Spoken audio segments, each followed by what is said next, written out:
we often encourage folks within the team to take some time, even in the context of the workday, to reach out and explore new experiences, other businesses, try to understand how those businesses operate and why they operate that way, to develop maybe that other reference point or that historical reference point as you're describing it. Welcome to Create New Futures, thought-provoking conversations with leaders, experts, and interesting minds. Join us as we explore ideas and reflect on practices that you can use and apply to create and shape the future. With your host, author, and strategy consultant, Aviv Shahar. Welcome to Create New Futures, where we develop conversations with successful leaders to explore how you can create new futures for you and for your organization. This is Aviv, and today I'm speaking with Tom Lattin. Tom is the Vice President of Hewlett-Packard Enterprise ProLiant and Cloudline servers for the multi-billion-dollar mass market business. His team leads product, technology, go-to-market, and supplier strategies for these categories. Tom joined HP when it was still one company in 1986, and he has led in many roles, almost every side of the business. I have initially collaborated with Tom when he was part of the PC notebook business many years ago, and we have since collaborated on 4, maybe 5 different long-term strategic efforts. I've found and experienced Tom to be a deliberate and thoughtful leader with the capacity to resist the reactivity trap by pursuing strategic clarity and focus. Tom is also a man of faith, and I've learned by observing him how grounding and resilience building faith can be. Tom, it's great to have you here. Welcome. Hi, Aviv. Thank you. So let's dive right in by asking you first, of all the things you do at work at this time, what do you enjoy most? What is the most energizing aspect for you at work? You know, Aviv, it's probably a bit of an Uber thought. It's not a specific task or activity that gets me excited each day, but more the theme of discovery. And I think what I mean by that is, discovering certainly new solutions to problems, whether they're business problems or customers' problems or execution problems, but discovering new ways to solve problems, yes. But even maybe more invigorating than just that is discovering new problems that need solving. And by that, I mean understanding the market environment, the customer's context, the structure of the industry to identify, discover new challenges there that need some horsepower, some mental horsepower, some innovative horsepower applied to capitalize on. Would you almost say that you get up in the morning and go to work with a thought or with a frame of mind that offers something like, I'm curious, what will I discover today? Definitely. So what would you say are some of the conditions or processes or strategies that help you most either discover new solutions or discover new problems that you can solve? I think it's Aviv, probably different from different people, different personalities, and different styles. For me, what I've found, though, is those discoveries tend to happen in the context of dialogue with others within the company, dialogue with partners that are participating in the industry with us, dialogue with our customers. And in some cases, it's even dialogue with people that have nothing to do with this business or this industry, but listening to the challenges that they have or the problems that they're trying to solve and being able to port the insights from that dialogue over into my industry, our industry, and the problems that we face. But it is, I think it's just in that human interaction and dialogue that the discovery can truly, or for me at least, truly comes from most effectively. So this is something that I'm very interested in, because a core element, as you know so well, in the work I do with senior leadership teams is grounded in this idea that the currency of leadership is conversation. Mm-hmm. So when you reflect on those kind of dialogues that lead to discovery, you can either go to a specific one that you remember, but more broadly, when you reflect on the nature of those dialogues, what are some of the elements that enable in those dialogues the discovery of new insights, the discovery of new solutions, the discovery of new problems that you can solve?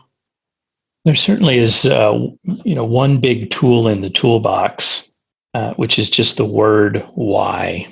So I think when I speak of discovery, I'm not necessarily just speaking of having a conversation with someone and learning, for example, that, let's see, that they have if I'm talking with a colleague, maybe they have a pricing challenge with a particular part of their product line because a competitor has reduced their prices drastically, and now they're faced with the challenge of how do they react, knowing that they've got profit objectives they're trying to fulfill, but also want to compete effectively in the market. And so the question why is a simple word, but really gets at what are the forces at play underneath the dynamic that we're observing on the surface. So in that dialogue, we might say, well, why do we think that customer, for example, that competitor has drastically reduced their price? Did they get a cost advantage that they want to take advantage of? Are they trying to gain market share? Is there some other part of their product portfolio that they want to be able to emphasize as the profit engine, and therefore they're willing to go compromise on this piece of it? But what is their motivation? And then the layers of why become even more interesting. Once we kind of discover what maybe their motivation has been, then we can test, why is this a challenge for my colleague in this case? And then as we understand what their challenges are around profitability or market share or long-term viability of a product portfolio, then we can test, why is that important? Is it part of the corporate strategy? Is it just an assumption that we're making about the objectives of the business, or is there something else there?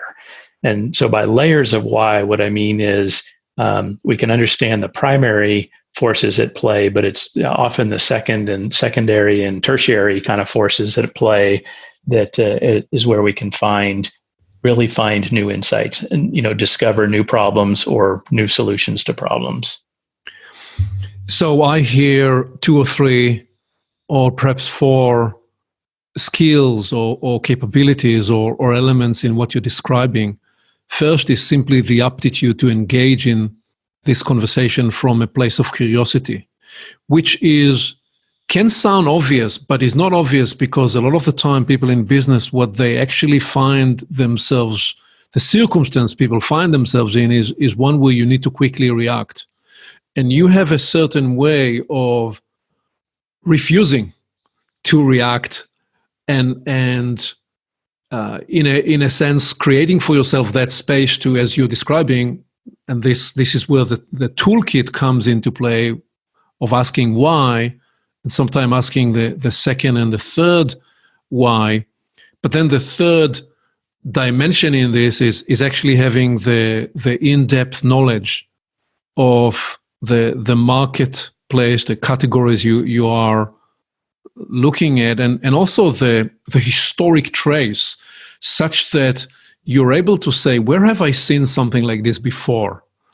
And you can then transfer knowledge from experiences that enable you to quickly make indeed discerning judgment calls as to what could be the motivation. Because in a lot of the circumstances, what you're describing, you won't actually know for sure what is the motivation. You are playing with plausibilities, and that's where your experience and your discernment comes into play. Give me a reaction to what I'm trying to map in that's happening, if you like, in the operating system in your head while you're engaged in a conversation like this. Yeah, I think that is super well framed in terms of each of the individual components that is part of the operating system here.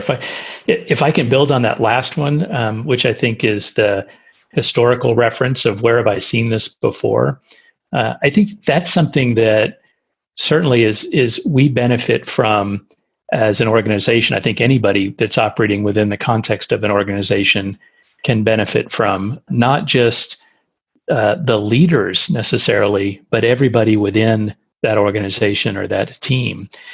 And where this materializes for me is we often encourage folks within the team to take some time, even in the context of the workday, to reach out and explore new experiences, other businesses, try to understand how those businesses operate and why they operate that way, to develop maybe that other reference point or that historical reference point as you're describing it. So, for example, how does the local auto dealership run? Or how does the local dry cleaner run, right? And why do they operate the way that they do? What processes do they use? How do they draw insights from the market? How do they react to the market? And it's in those, I think, non-obvious reference points that we can all be exposed to, across a broad spectrum of experiences in our life, in our kind of retail consumer life, that we can draw insights from that we can apply back into the businesses that we're engaged in. Indeed, because you are developing a capacity to compare and look at parallel universes, so to speak, parallel businesses, and appreciate the business model, the inputs and the outcomes that run the business, and so on. So given that, so much has changed in the tech space that you operate in, and you've lived most of your, if not the entirety of your professional life, yes, for more than 3 decades. At the same time, you have often, in various situations that I was present, you said you would say something like, well, this has changed, but here is something that did not change. So what would you say are some of the important changes that have taken place over the last 3 decades? And what are some of the more constants in the theater that you operate in? Yeah, maybe a couple of key changes, I think. And when we speak about the tech sector, right, in my space, it really is the computing, what has been the PC industry or the server industry space. And I think in our area, whether we're talking about individual technology component suppliers that would supply things like memory or solid state drives or networking technology, or we talk about the people that are actually producing the products that companies and consumers buy, laptops and desktops and servers and storage systems for data centers. There has been a very significant amount of consolidation of companies, of players at each layer of that technology stack.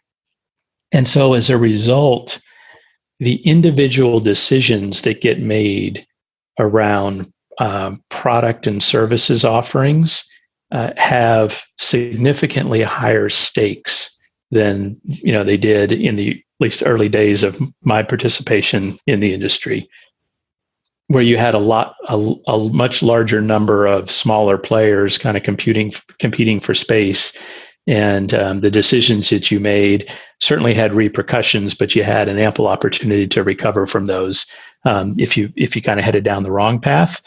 And so I think now just the impact or the magnitude of the implications of individual decisions, I think, are so much higher. The other thing that I think has changed quite a bit over the last couple of decades is the value proposition of what companies and consumers are buying have significantly moved up. We would call it up stack from individual products and components to true experiences. And the experiences then are a function not of what typically comes just from one company, but from the integration of product and service offerings across multiple companies. And so we usually describe that, as the experience, the ecosystem experience. And therefore, the amount of collaboration across the industry that's necessary to realize the winning experience for the customer is amped up, right? Takes a significantly higher amount of, I think, cross-industry collaboration to pull that off. It's not just a winning product play anymore. Right. What are some of the things that did not change that are true today and were true 2 or 3 decades ago in your space? Yeah, I think it's there's one. It's maybe a technical point of view, but many people are familiar with what's articulated as Moore's law, right? The progression of computing capability from generation to generations of the microprocessor. And I think there are 2 other laws, if you will, that have been quite timeless in the tech industry. And they both have to do with, they're similar, different technical attributes, but they have to do with economics. And the first one is, first of all, everything in the tech industry, I think today everybody's got an appreciation that it's all about data. It's about how we move data, store data, process data, collect data. So the first law is that the bandwidth or the amount of data that we can move or process will never be infinite and will certainly never be free. And then the second attribute is, again, a technical thing about how responsive is the thing that I'm trying to use to get something done with data. And we speak about that as latency. And so in the same way that we say bandwidth will never be will be infinite and never be free, latency, or the time it takes to accomplish something, will never be zero, nor will it ever be free, right? To get close to zero. And it seems it's a little bit hard to believe that if you think about how rapidly technology evolves and our experiences evolve. We go from audio phone calls to video calls, and those are so prevalent and very functional.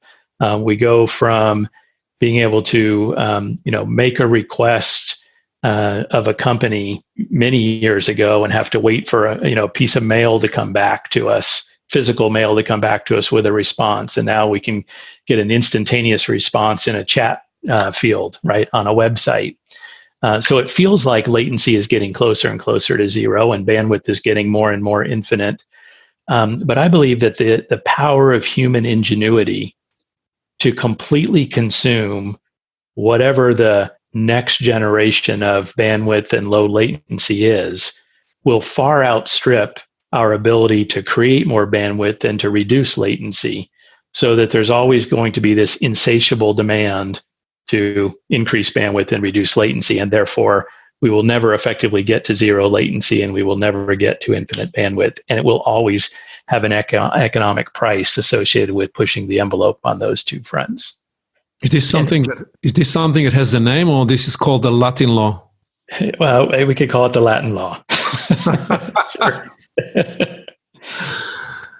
Yeah, fascinating. I think, and maybe the second thing, as we think about less about kind of the technical geekiness of this and more about the business structure and the business models, I believe it has been from the earliest days of the tech sector, even through today, the disruptor, the one that's changing not just the technology but the business models and fundamentally how we engage with the market. The disruptor has been and is today, and I think always will be, admired. right? We kind of look with admiration for the companies that figure that out and figure out the next great way to do something, and in the process of doing that, in many cases, render the prior version of that space in the industry as irrelevant. I've also seen you often reflect on the kind of false assumptions or misunderstandings that you observe in the space, and when we are in strategic debates about plausible futures, which we'll talk about in a minute. And you may have already referenced some of that, but what would be an example, if you can offer one, where we tend to be captured by the hype of the moment, and perhaps as a result of that, conclude a series of arguments that are actually premised on a false assumption, where the inquiry and the retrospective reflection could be important because it can actually emancipate us from those false ideas. What would be an example that you could offer to that?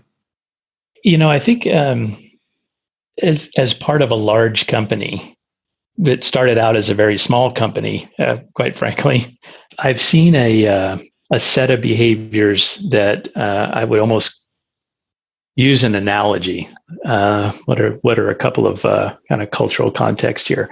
Let's use Germany and Jamaica. Mm-hmm. And I think that in the case of Germany, culturally, there's a strong adherence to what the rules are. In other words, if there's a line in the street and the line delineates where cars go and where bicycles go, you will always find cars on the car side and you'll always find bicycles on the bicycle side. Jamaica, there are certainly laws and rules, but for the most part, they're a little bit optional, if you will. Right. And I think that where I've found within our kind of larger company contexts that we often get trapped in kind of the false set of assumptions. In many cases, it's not even false assumptions about the market, but it can be false assumptions about what the current set of rules and constraints are. Right. And we carry forward rules and constraints from the historical context that don't apply anymore. And it's almost just a kind of a not intuitive as much, but implicit kind of assumption that we make. And so I think it's important, kind of the key insight of the learning there is whatever our current situation is, that we've got to be able to reach back and identify, maybe even name the assumptions that we're making about the historical context, so we can validate which ones still apply and which ones no longer apply. And in that case, behave a bit more Jamaica-like and less German-like. Yeah, very curious. I thought when you started talking about Germany and Jamaica that you're going to make a case why the Germans excel in soccer. And the Jamaicans are obviously they have the best sprinters in the world for many years. So, but perhaps there is and bobsled teams apparently. Right. So perhaps there is a link there. Very curious. Yeah. We have, as I mentioned, collaborated on several long-term strategy efforts. And those included the landscape assessment, articulation of megatrends, and then often the development of Horizon 3 and Horizon 2 play-to-win strategies. And let me ask two questions here and let you thread and weave whatever comes to mind. First, what are some of the most misunderstood points about strategy development and fashioning a strategy? And secondly, what are some of the memorable learnings for you that you've been able to internalize and operationalize from the kind of strategic practices and exercises that you've participated in? Yeah, so let's talk about the first questions about strategy development.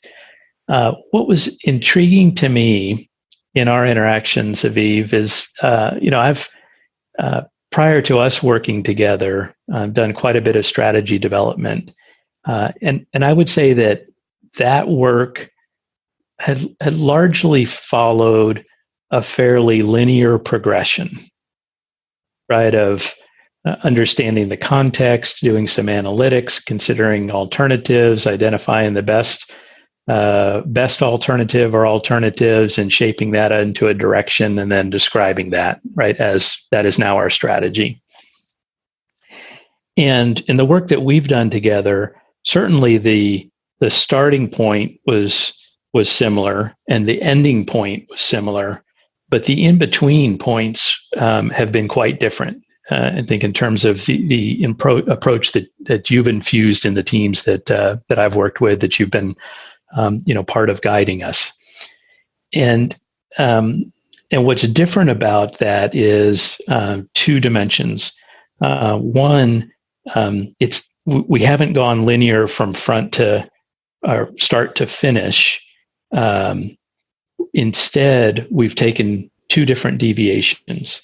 The first deviation is as we've evolved a particular phase of the planning process or the strategizing process, we've often stopped and gone back and retested where we were on the prior phase, if you will. And so there's been an iterative loop there. The second piece is you've taken us regularly on deviations off the road. And so you haven't encouraged, nor have you even allowed, right, the process to even in an iterative cycle of going along a path and then cycling back and going along the path a little further and cycling back. That would be one approach. But instead, you've taken us off on other intellectual explorations, right, of that may not be germane to the particular strategy we're working on, but seem to be opening up paths in the brain by forcing us to work on other problems or other parts of our own personal growth and development, or reflections on other experiences that we've had in our life, at home, at church, in social environments, or even in the work environment. And so those deviations, I believe, have a powerful effect on expanding the kind of points of view, the perspectives, so that when we return back into the next cycle of the strategy iteration, there's a richer set of context that we're bringing into that. And that was, I would say, in terms of kind of key insight there, not something that I had anticipated nor even recognized when we were doing it, as much as in hindsight, kind of looking back to the approach that we've used. And so that, I think that, typical perspective that developing strategy is a very linear process would be one of the, I would call it now, misunderstandings of what rich strategy development looks like. Indeed. So there are two dimensions indeed that come into what you're describing. The first is simply that, as you're describing, we did not follow the linear path. We actually often would start the exploration in the future state and explore different plausible futures and work backward from those futures by inquiring what will have to be true to facilitate and enable these futures to emerge. And part of that exploration indeed includes the analysis or the evaluation of how the market will shapeshift, where are the profit pools, what control points may be available for you, and who else developed for themselves other control points in the ecosystem. And so all that happens in that exploration. And the other dimension you're describing actually does have, if you like, a brain science dimension to it, because part of the impulse in that design is the discovery that I've made through my own journey with myself and then working with many teams, that when we are able to step into the learning zone, and by calling something, the learning zone, what we really are talking about, we're talking about the frontier of what we know, the space where we are engaged in and engaging the liminal process, where we step to the edge of what we know about ourselves, about each other, about the domain we are exploring, and actually allowing ourselves to sometime dance from the exterior back to the interior, and then back to, once again, to the exterior. By doing that dance, what we are able to squeeze on new, as you describe, perspectives, viewpoints, connections in our own brains, but also connections between the different brains around the table. And so the byproduct of that is a co-creative, emergent learning and discovery and innovation process that, as a result of which, we also are building a whole new level of collaboration and team buy-in and sense of ownership, because we've developed those solutions together. So all of the above is a byproduct to, we essentially, the brief is let's develop a strategy, but in the process we are building the team, building the individual's self insight and knowledge, and all those things are a bonus on the ride. So yeah, it's been an exhilarating journey with a number of your teams. And I think, you speak about the key personal development and insights and learning function. So one of the things that's been intriguing to me is when we've engaged in exercises to develop either a set of alternative actions or dimensions of a strategy, or even to prioritize the available alternatives that we've developed to try to make a selection on what direction will we head.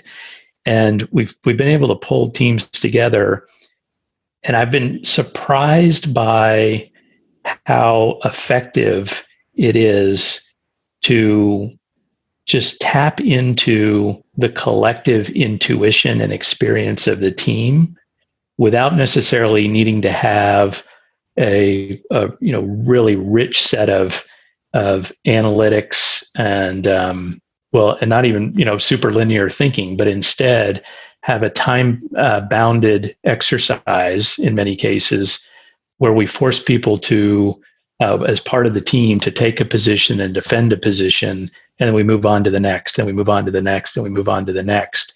And in a pretty rapid sequence of exercises, we get to a very rich outcome, which quite often I've found that my initial reaction is that's not the outcome I expected we would have landed on, right? Based on my own experience and intuition. But as we've played out many of these directions, the reflection in hindsight that I have is, wow, that was a great strategy outcome, right? And it's a function of the collective intuition under a time-bounded pressure model that I think has produced wonderful results. Why do you think you were surprised by it? What was the nature and the reason of the surprise, for the surprise? Because I'm an engineer by training, which means, you sit down and kind of work step by step through a problem, quite often by yourself.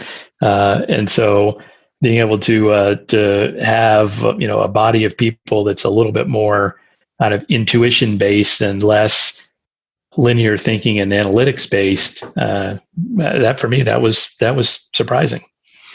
Indeed. So part of the design that enables us to create these kind of outcomes is indeed creating a safe environment, and an environment in which people are encouraged to step into what we sometimes call zero gravity thinking.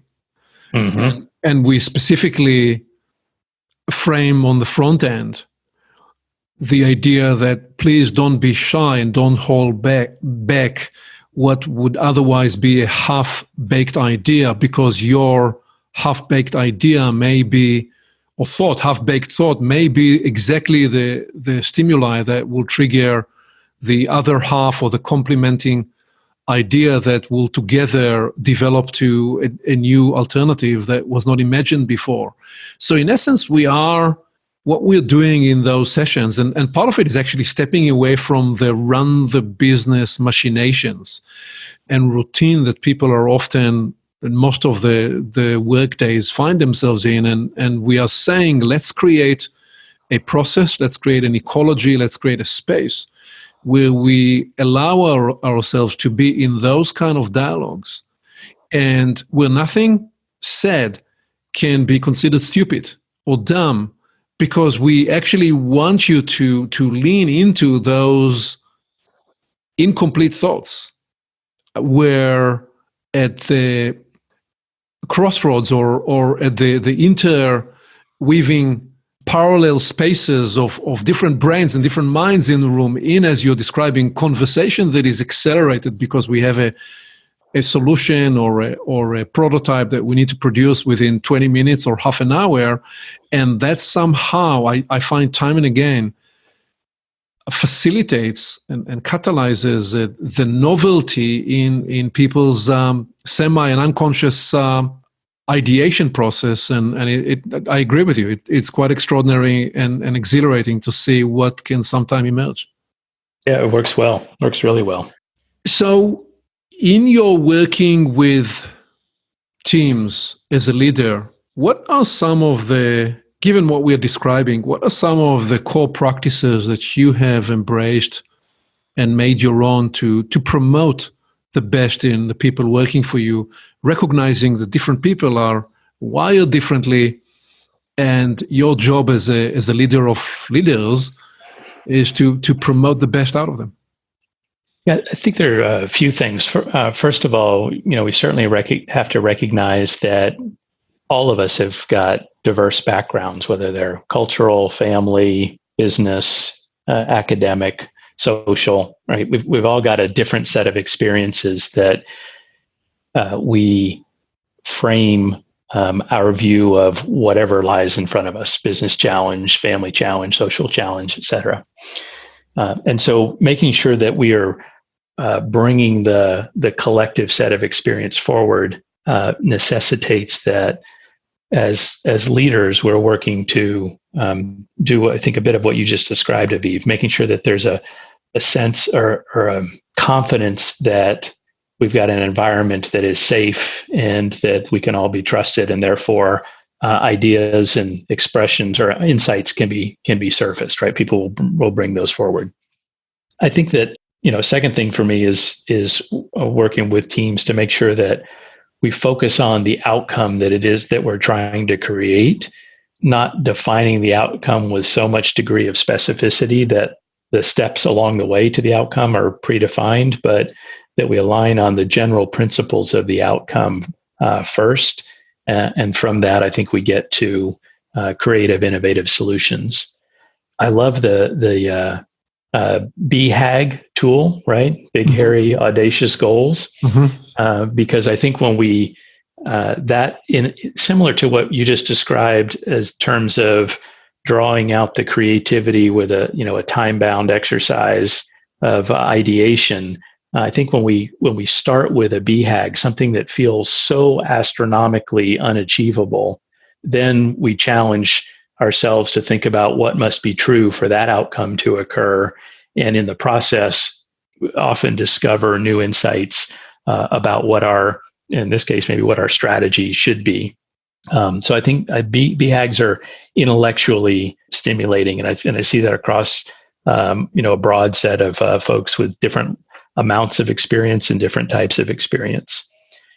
Maybe the last one for me is making sure that as we're working with folks on the team, that we look for opportunities to move them out of their comfort zone.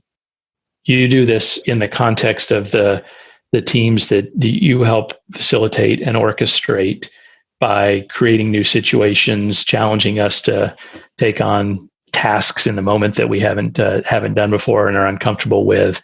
But I think, in the broader kind of view of team orientation, that I work with, it's about having people take on roles that aren't necessarily obvious to them.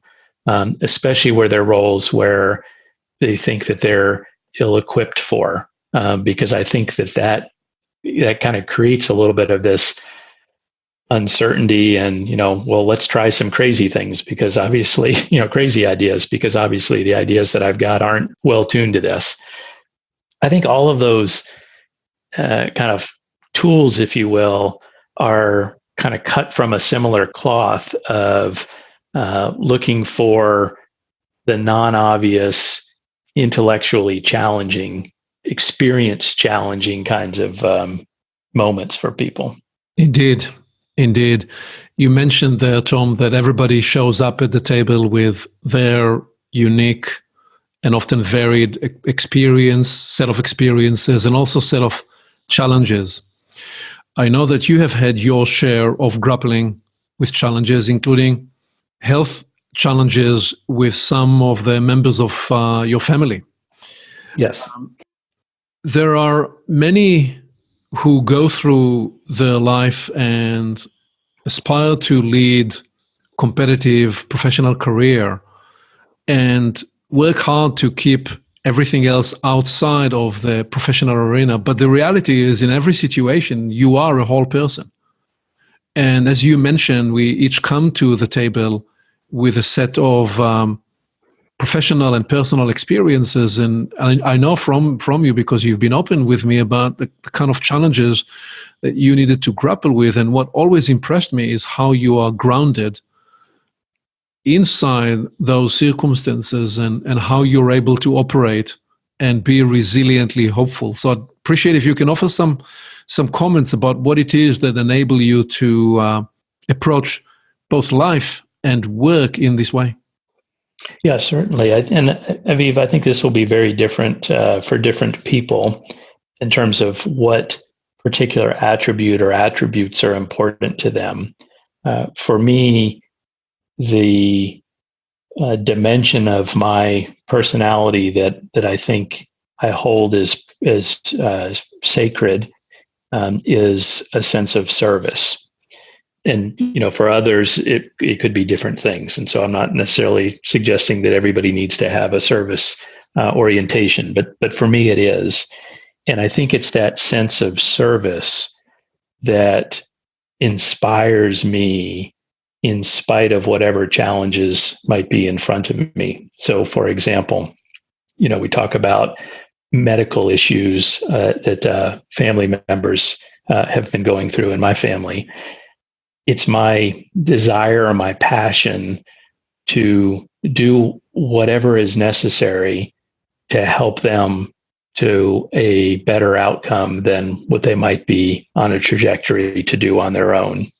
And in the same way, of kind of port that over, into the work environment. I definitely view my part of my leadership style as being one that is focused on serving the members of the team. Certainly, as we've talked about, kind of challenging them and pushing them to new spaces, but then being in a support role to them to bring new ideas to life or new objectives that they have to bring those to life. Whether it's same kind of thing in the community, right? If there are opportunities to serve members of the community, then that's kind of a guiding light for me. And so I kind of talk, about those different dimensions to highlight that in the face of any kind of challenges that I feel like I'm facing or those that are around me that are facing that have an effect on me, as I've reflected on what it is that keeps me oriented and incented and motivated to kind of punch through in spite of, in some cases, very significant challenges. I believe it is that sense of trying to be as selfless as I can to serve others, and as a result, have a purpose that I'm striving for there. That's kind of bigger than what any of the challenges themselves are. Right. So let's try to, if we can, just take one layer deeper in this inquiry, because you are describing the orientation of servant leadership. Can you try to describe what is the operating system, if I can use this term, what goes on in your head? What is it that you are looking at? What is it that you are inquiring as you face challenging circumstances such that you're able to step into that servant or service orientation? Now, you may just tell me, no, it's natural for me. I am oriented in this way by nature as a result of my journey or my faith. And if that's the case, then that's a sufficient answer. I'm interested if there is any particular set of processes or interior strategies that you engage when you face such circumstances that enable you to offer the service that you're describing. Yeah, I think I'm gonna opt in on your. It's okay to just say it's how I'm wired, but I didn't. It's not something that I would say that I've known forever. Okay. In other words, it's only in relatively recent reflection, I think, about what has kept me motivated, strong, resilient, if you will, in the face of some pretty substantial challenges that have come my way and my family's way outside of my control. That I recognized in hindsight this service orientation as being the guiding light there for me. Right. In what way would you say faith is part of this? And another way of asking the question is, how do you integrate your faith to your personal and professional life? Yes, Aviv, you and I have worked together for a while. You know that I have a what I think is a fairly rich faith life. I serve as a deacon in our church, and have gone through quite a bit of preparation to take on that role as well, academic as well as theological, pastoral, a lot of preparation and formation for that role. And I used to think about, I think as many of us do, the balance between, we would say, our work life and our home life, or we speak of work-life balance. And in that preparation for service as a deacon, I reached a point in my own reflection there that model wasn't going to work for me. In other words, I couldn't think just about and operate just as an employee at work and a husband and a father at home and a deacon minister at church. But what I needed to do was to truly integrate all phases of my life. And so I would describe this as about having to truly be the whole person all the time. And so I'm husband and father all the time, and unfortunately I'm employee all the time. That's a function of, I think, our modern day world. Yes. We're easily accessible at all points in time, and a minister or a deacon all the time, which means that in the same way that I would behave on the altar at church, I need to be very conscious of the fact that I'm behaving the same way at home with my family and at work in the conference room environment, for example. And so I think there's that authenticity of integrating all dimensions of our life experience and being able to commit to kind of truly being that authentic whole person at all moments there. That's beautifully said. And indeed, the model of authenticity and congruency that you're describing is so much more resilient and anti-fragile than the binary equation that is totally outdated. What would you say you are working on in yourself at the moment, in the context that you're describing, as a leader, as a whole person? Yeah, I think, my wife and I are as of about 24 hours ago, we are transitioning into the empty nest phase of life. We were able to help our youngest child, our daughter, move in to her dorm room to begin her freshman year of college, and so that certainly is going to be a transition for us that we'll be working on together. I think that there's there's also for me a business context as well.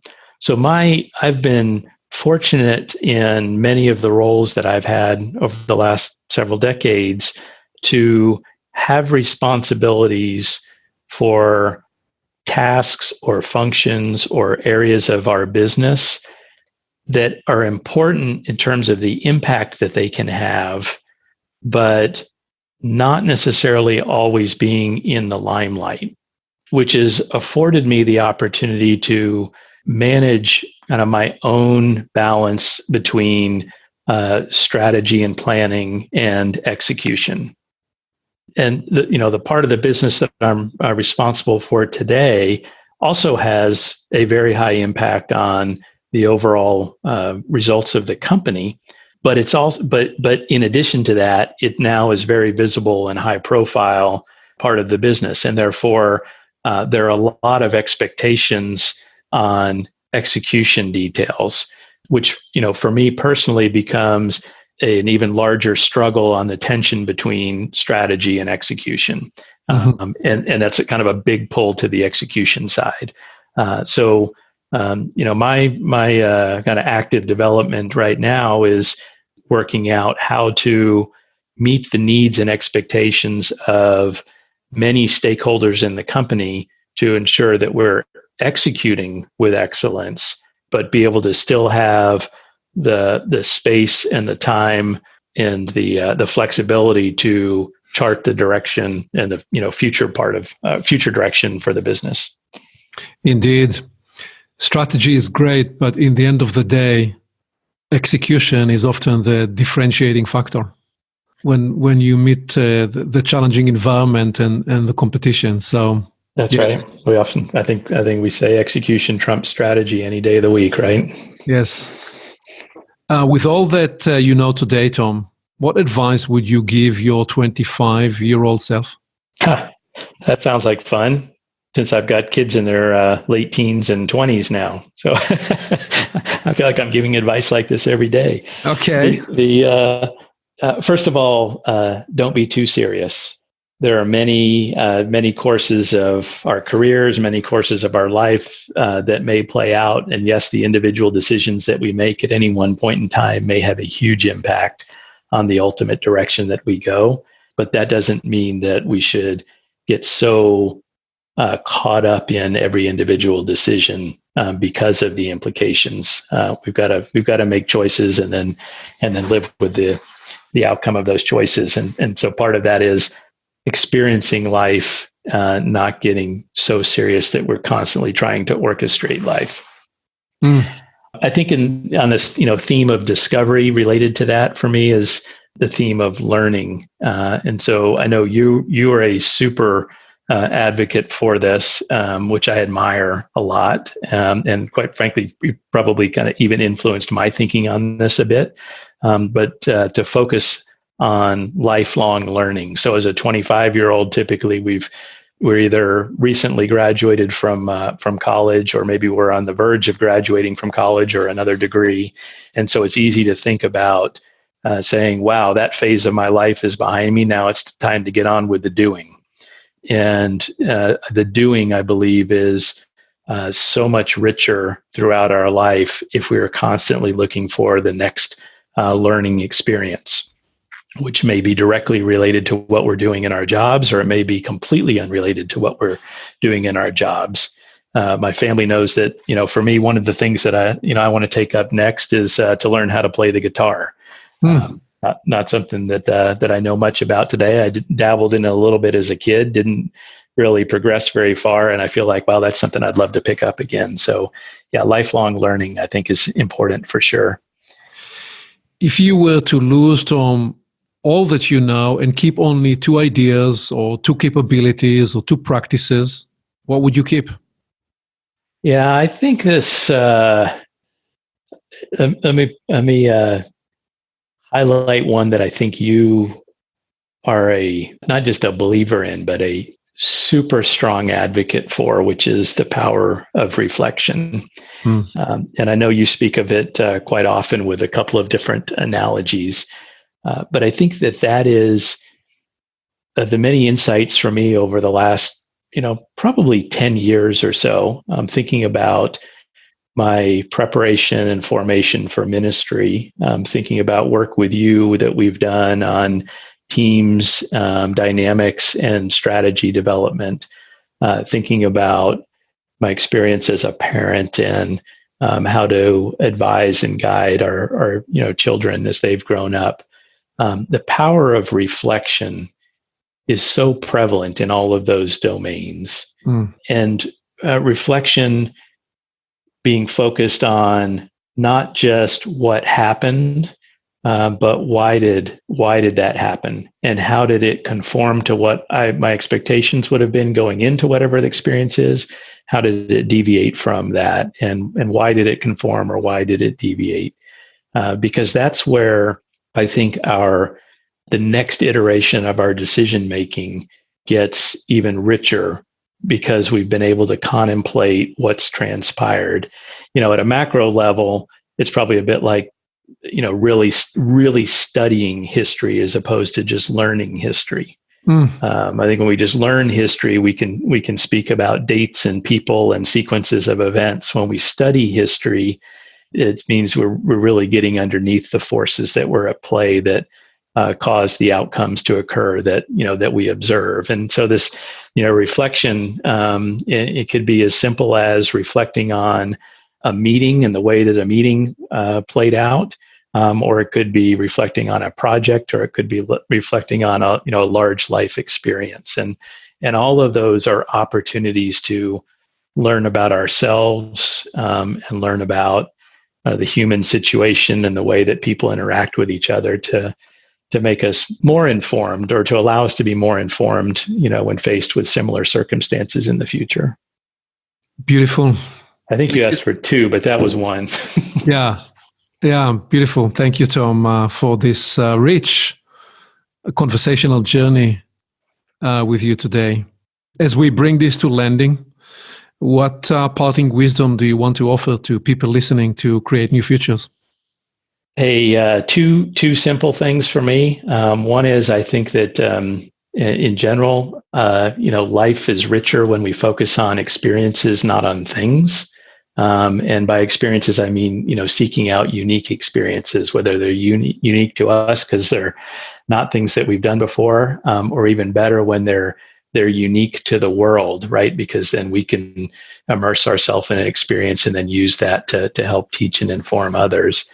And then the second, maybe just kind of a grand Uber thought that ties into the way we think about strategy and seek out discovery and lifelong learning and, big, hairy, audacious goals, kind of all those themes tied together.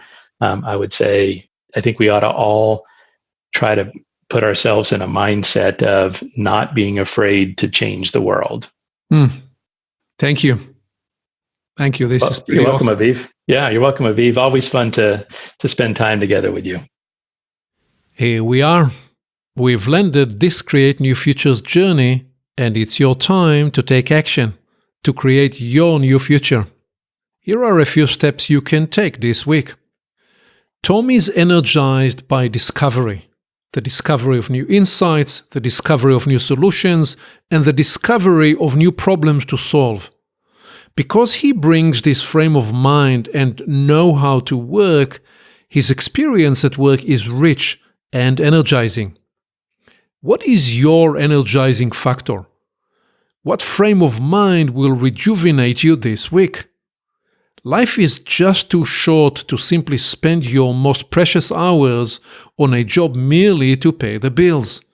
Discover and apply the mental model and the approach that will engage you in your work in a whole new way.